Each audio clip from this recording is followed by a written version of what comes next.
Ya, selamat pagi pemirsa. Assalamualaikum warahmatullahi wabarakatuh. Salam sejahtera buat semua. Om Swastiastu, Namo Buddhaya, Rahayu untuk Indonesia tercinta. Kita sampai kepada kesimpulan apa yang menjadi tanggapan saya tentang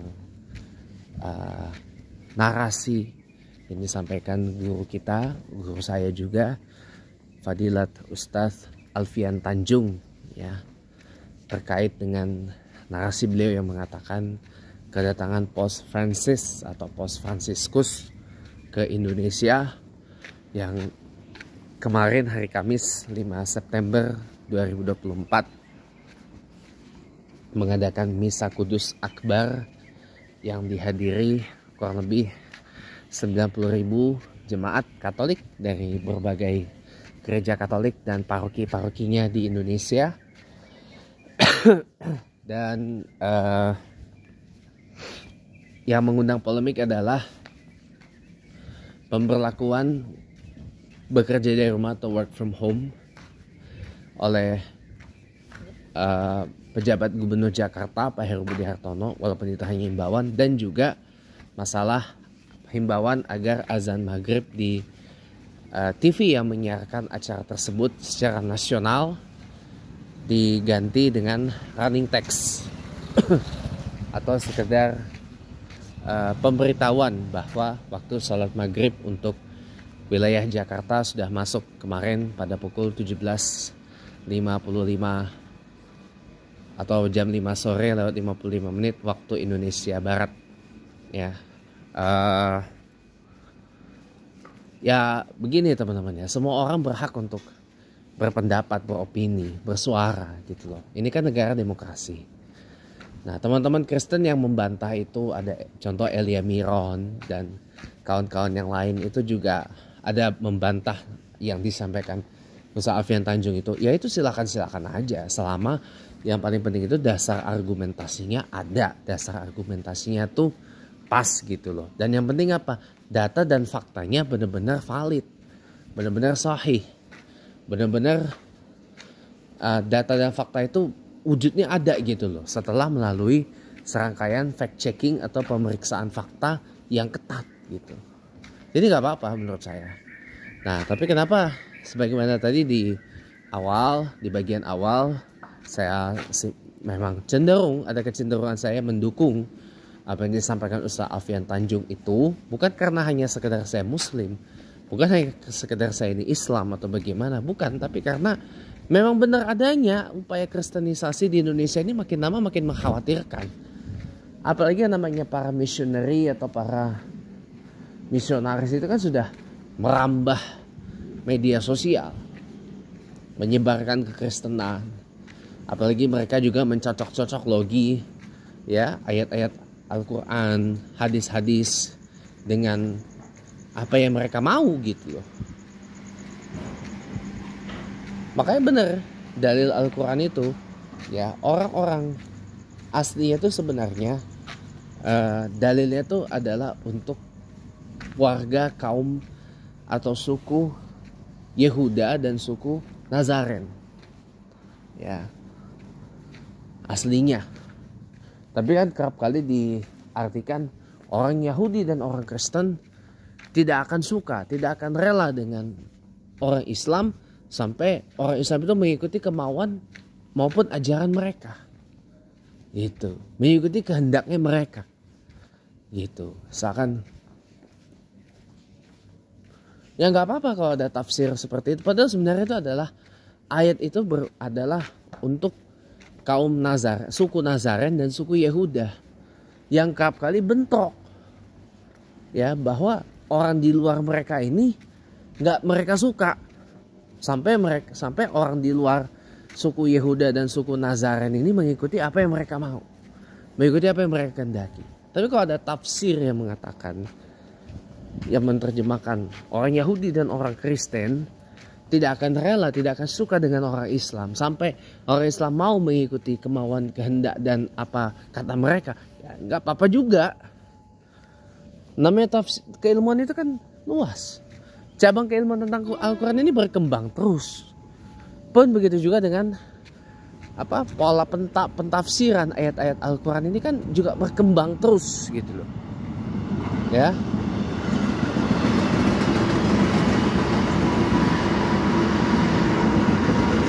Jadi kesimpulannya begini, memang kristenisasi di Indonesia itu benar adanya. Itu memang sudah lama terjadi. Kalau dulu kan kelihatannya masih samar-samar gitu ya. Kalau sekarang udah mulai terang-terangan, bos. Apalagi sejak ketahuan ada upaya program kristenisasi yang didonorkan atau dibohirkan, bahkan dicanangkan oleh James Riyadi, Lipo Group ya. Dari tahun 2000-an, bahkan 90-an hingga sekarang. Masif dengan pola-pola yang tadi saya sebut di part pertama. Ya, bagi-bagi mie instan, pakaian, bagi-bagi beasiswa, nanti dijodohkan dan sebagainya. Ada upaya pemurtadan itu. Bahkan mohon maaf, sekarang sudah merambah media. Ya, sudah merambah media. Sekarang ini televisi Kristen di TV-TV berbayar itu sudah banyak. Bahkan di saya Fresh Media ada 2-3 channel tuh yang Kristen. Yang Islamnya hanya beberapa. Gitu. Hanya beberapa. Gitu. Apalagi ditambah dengan adanya media sosial. Ya.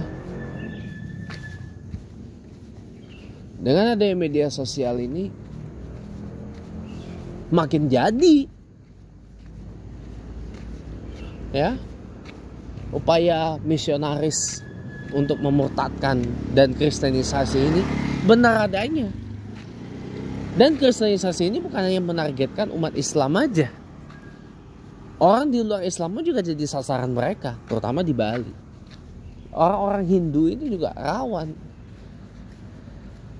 Apalagi di antara para foreign tourist itu menyelinap ada misionaris katanya. Menyelinap ada misionaris untuk menyebarkan ajaran Kristen kepada orang-orang Hindu di Bali. Konon katanya seperti itu. Wallahu a'lam bishawab, benar apa enggak itu ya hanya Allah yang tahu ya, dan hanya orang-orang Bali yang tahu. Gitu. Jadi wajar kalau Sa'afian Tanjung mengatakan seperti itu ya, kita santai aja.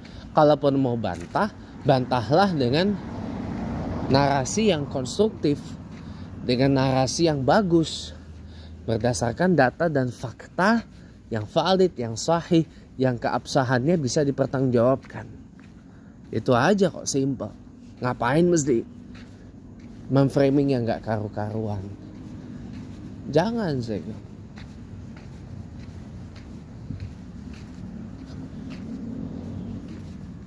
Jangan saya bilang ya. Dalam konteks ini berlaku lakum dinukum waliyadin. Kalau mau baca surah Al-Kafirun ayat 1-6 lengkap. Baru di ayat terakhirnya itu jelas. Lakum dinukum waliyadin. Bagimu agamamu, bagiku agamaku.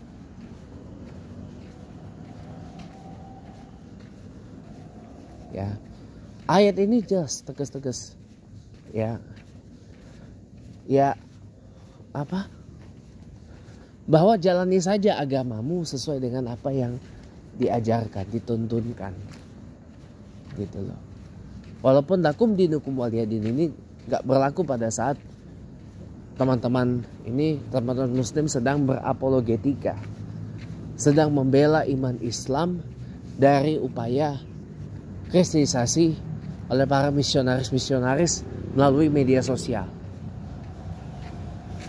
Makanya di dalam Islam itu sekali lagi, kita kalau berkaca pada surah Al-Fat ayat terakhir ayat 29 ya.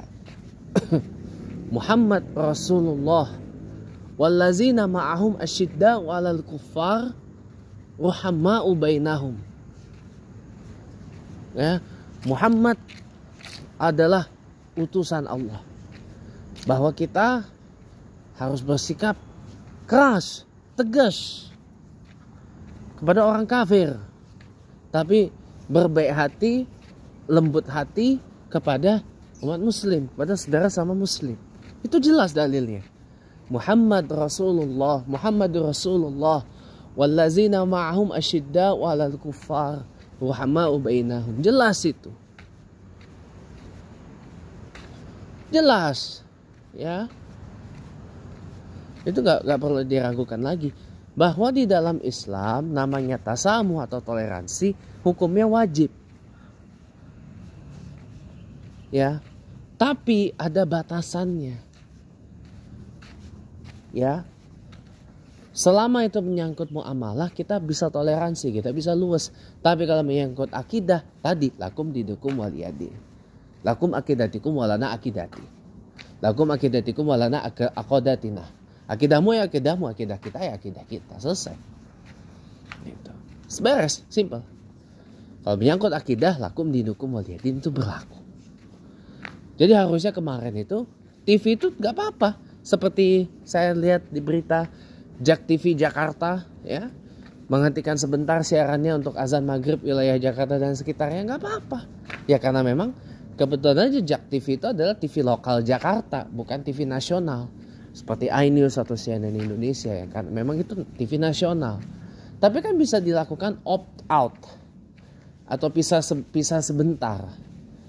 Untuk wilayah Jakarta azan maghrib dulu, nanti sudah itu bergabung lagi ke siaran nasional. Itu kan bisa sebenarnya dilakukan. Tapi banyak yang memilih tidak mau. Ya. Kalau kemarin mungkin teman-teman ada notice, ada gerakan mematikan TV untuk menyelamatkan akidah umat Islam agar jangan sampai umat Islam tonton misa kudusnya Paus Francis atau Fransiskus. Gak apa-apa juga, itu hak ekspresi. Semua boleh berekspresi. Semua boleh mengekspresikan pandangan keagamaannya, pandangan keakidahannya masing-masing. Ya, semua boleh beragama dan beribadah dan berakidah masing-masing. Gak ada yang melarang. Pasal 28 Undang-Undang Dasar 45 itu yang menjamin itu semua. Dan pasal 29 Undang-Undang Dasar 45 itu yang menjamin hal itu. Gak bisa kita larang. Cuma jangan dihujat dan framing. Itu bentuk ekspresi dari sebagian saudara-saudari muslim kita yang mungkin ya niatnya memang berpemahaman bahwa memang akidahnya umat Islam itu harus dijaga dari upaya seperti itu. Saya pun setuju dengan hal itu. Saya pun setuju dengan hal itu. Tapi kalau untuk seruan mematikan TV itu pilihan, itu mubah. Mau diikuti silahkan, tidak pun juga tidak masalah. Gitu. Jadi kesimpulannya adalah mari kita sikapi ragam pendapat ini dengan bijaksana. Oke lah, kita memang negara Bhinneka Tunggal Ika. Tapi hanya baru sekedar Bhinneka Tunggal Ika dalam menghormati keberagaman agama, budaya, suku, etnis, dan ras. Tapi kita belum berbineka dalam menghormati ragam pendapat, ragam opini, ragam ekspresi dari saudara sebangsa dan setanah air. Allahul muwaffiq lakum thoriq wal musta'an. Wassalamualaikum warahmatullahi taala wabarakatuh. Selamat beraktivitas semuanya.